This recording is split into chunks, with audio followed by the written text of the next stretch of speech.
यही जगह अच्छा नहीं जोरदार वाला ताली दे हो तो सही चला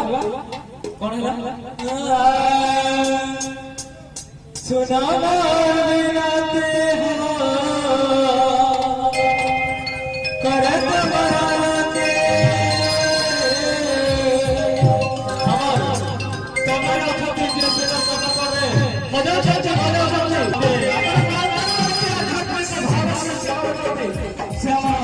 सुना भावना लिखो भाई लिखो जाना तब मैं जोड़ करने नहीं जोड़ को लेकर कोई दिन का था तो तेरे बात वाले बना सो अच्छा আমার কি বড় আপনাদের শোনা কোন কোন করে ভাই आओ क्या करो अच्छा क्या करो बाजार से भाई राजीवा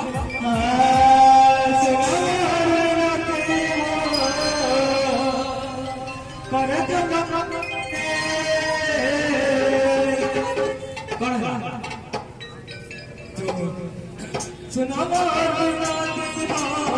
करत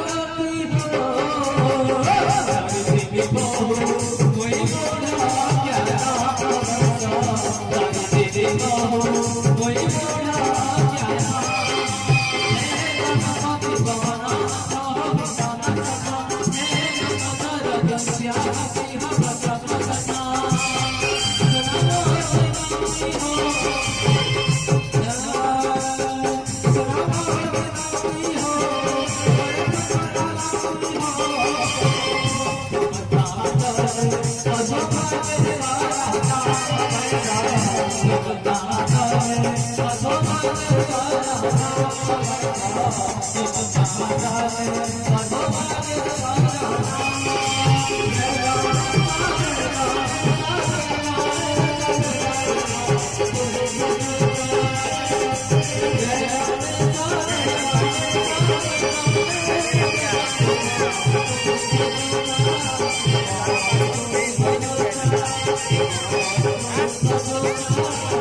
you.